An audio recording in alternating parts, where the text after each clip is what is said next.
The new Apple M1 iMac is here, and after the launch of the M1 MacBook Pro, the M1 MacBook Air, and the M1 iPad Pro, all the M1 stuff is seeming like a lot of the same stuff that came from before. Now, don't get me wrong, the M1 chip is insane, and I don't think people realize what it indicates for the future of Apple and the computer industry, because honestly, that's huge, and I'm betting on it. But you know, all of these things look the same and largely operate in mostly the same way, and the experience is largely the same, save for the performance increases, of course. But this is thinking different. The new Apple M1 Mac is a complete redesign from what came before it, and it also just happens to have the M1 chip in it. And I would think that it's probably not made for you. Well, at least most of you if you're watching a YouTube video on tech, statistically. But we'll see. Let's find out what's so different from before, what the experience is like practically, and who this is made for. By the way, this video is sponsored in part by Setup, but more on that later. First, you gotta have an ASMR unboxing.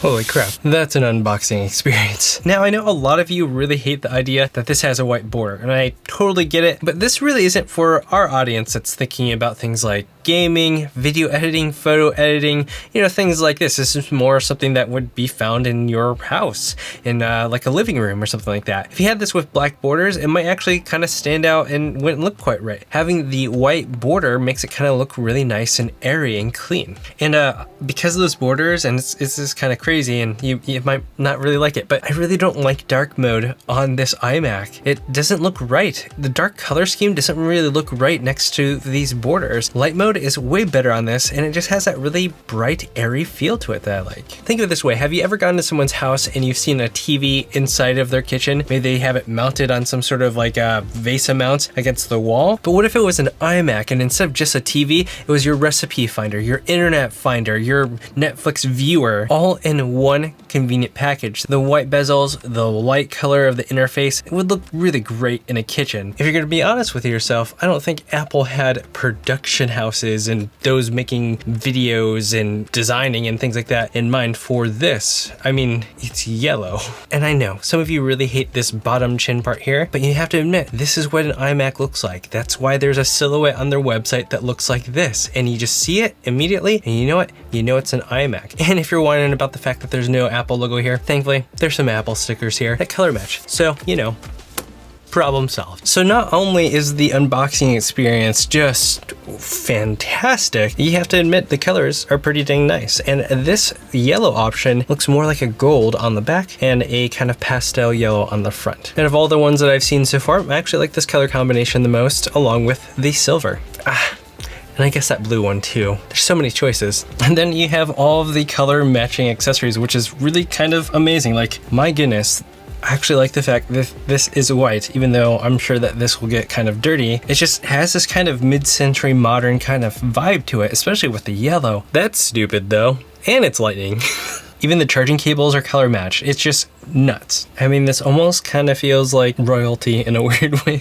Holy cow. And then you have this MagSafe like adapter, which is interesting because it has these grooves on the inside and these magnets allow it to just twist into place. But here's the thing, the magnets are so good that it'll pull your entire iMac with you. So maybe not the same thing as MagSafe. And it's kind of neat that the Ethernet cable is on the power brick itself. I think that really helps out with cable management. And can we talk about this thinness? This is is wild. The fact that they have all this technology built into this tiny little thing that is not that much thicker than an iPad, but thinner than a MacBook Air is truly a technological feat. When this thing is so light and most of the brains of this thing is in the bottom chin, pretty much what's in your cell phone right now, that should really tell you how far we've come in terms of computers, and especially with Apple and their M1 chip because of all the efficiencies that they're able to put into their own hardware. Now, the new iMac has the capacity to do a lot with that M1 chip inside of it, but you need to have the right tools if you really want to be productive. That's where this video sponsor Setup comes into play. You see, Setup is designed for Mac lovers that want a next generation productivity software suite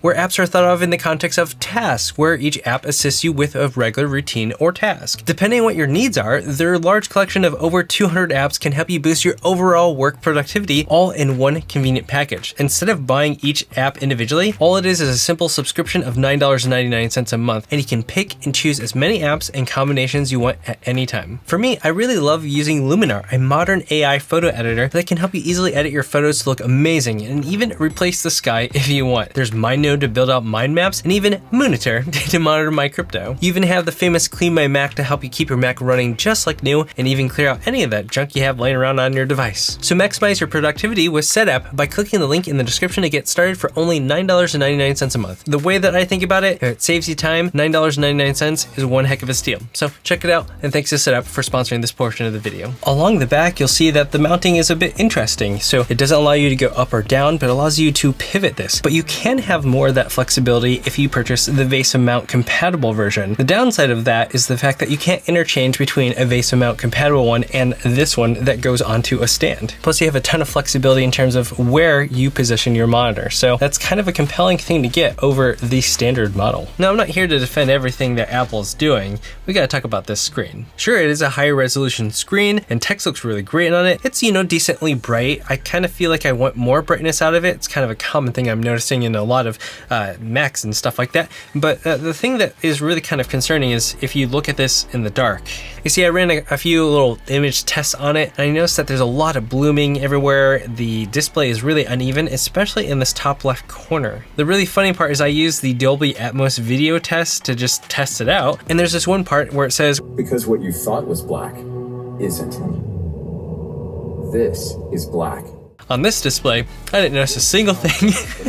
That means that the video was already washed out intentionally, to emphasize that point of, hey, here's true black, but the display couldn't register the true black. It just looked like the washed out image, and it's not great. So while you could legitimately use this computer to edit videos on and things like that, and it would handle it like a champ, I really don't think that this monitor is the best fit for that task. Beyond that, perfectly fine for using social media, checking stocks, writing up documents, anything like that. So for me, the screen would be a deal breaker because of what I'm doing. I make videos for you, but for the average consumer, they probably won't care. Plus, how many people actually want to watch a movie off of their iMac? I don't know, I'd rather just use my TV, but maybe that's just me. And above that screen is the camera, and Apple has finally added a 1080p camera to it. Wow, way to get with the times. So how do you think it looks, especially in this nice little studio lighting, and how do you think it sounds? I'm even curious to find out how well it cancels out sound, when you're on like a video call or something like that. Let's put this behind it. Do you hear all the noise from around me? I don't know. What do you think? Also, if you're enjoying this video, go ahead and give it a thumbs up. I'd really appreciate it. And then we have to talk about the keyboard. There's some great things about it and some not so great things about it. First, the not so great. If you look at the keyboards, you'll notice that there's a few things that are different. The Finder is replacing the app view, which I use a lot. And I don't know why they switched that. And then you gain the dictation button, which is actually really cool. You can toggle on and off, do not disturb. And well, you get rid of the eject button for my favorite part, Touch ID.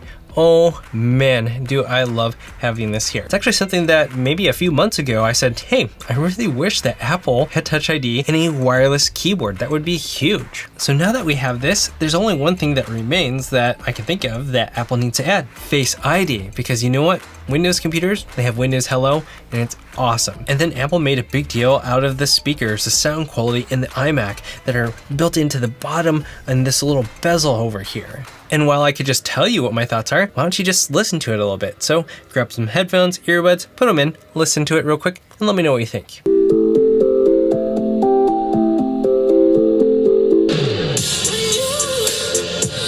it in your gut stream.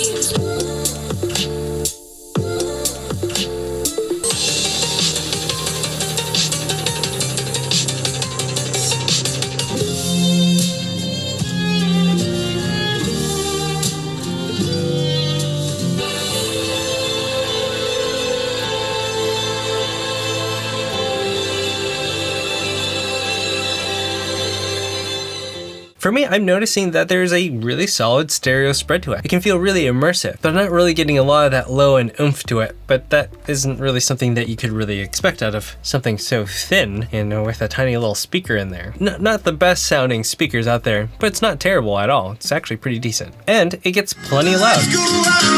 But you know what's not loud? The fans in this thing. I hardly ever hear it, but you know when it's going and cranking, it can sound a little whirly.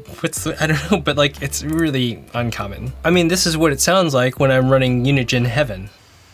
Yeah, I'm definitely hearing a little bit of the fan pushing, but it's only at 51 decibels, which is quieter than at the volume I'm talking at right now. Oh, and as for the Unigine Heaven score, it's not exactly all that great. Not a surprise. Oh wait, there's another score here. It says that 89.1% of you are not subscribed to the channel. So, you know, if you like content like this, go ahead and hit that subscribe button and the bell icon to be notified when I post a new video. Speaking of that, I ran the benchmark on the iMac, and surprise, it's pretty much the same score that you would get on the iPad Pros, the MacBook Air, the MacBook Pro, anything with the M1 chip. That means it's really capable and really powerful. It just rips through video on Final Cut Pro, especially in a multicam with 4K video. But if you're going to go in the direction and push the iMac a little bit harder, you should definitely get 16 gigabytes of RAM. I'd argue that's the minimum tier that you should get. So far, that's the most significant bottleneck that I can see in terms of what the iMac can do. Because, you know, it can do a lot, and I'm not really left wanting a ton of things except for in those really hardcore production apps. Even though this computer isn't the most powerful thing, doesn't have exactly the things I want in terms of a display, in terms of the design, in terms of the power and capability and the ability to just push it to the max, it's really the future. You see, the fact that Apple is able to create their own hardware, their own chip, put in something that's so small and thin, and for the average consumer, for their first processor, that's their first go. Their next go, or their Pro model, the one that's targeted towards me, towards probably you, that's gonna be nuts. And I think the fact that Apple's able to get so much out of something so low power and so efficient really should make other companies take notice. I'm looking at you, Intel, and even AMD. What Apple has put into this computer is something that's thinking differently about the future. And I think what we're seeing now, and what we'll soon see in their subsequent releases, is something that's going to be groundbreaking for the computer industry. And it's something that's going to push all these other companies to innovate and to just make things better and more efficient. And you know what? That makes it better for all of us. The thing though is that Apple is the only company that controls and operates the entire package. That would be the difference from building your own PC. You have everybody else who can make different parts of the computer. So it's not as optimized as something that you have on an Apple device. If I were to guess, I imagine that the gap or the difference between what you see in PCs and what you'll eventually see on Apple devices, you're actually going to see some sort of disparity, and it's going to catch a lot of people by surprise. And there'll be a point where a lot of people will have to admit the Apple computers are actually really good, even the PC master race. So yeah, this iMac right now, it's not made for you. It's not made for me.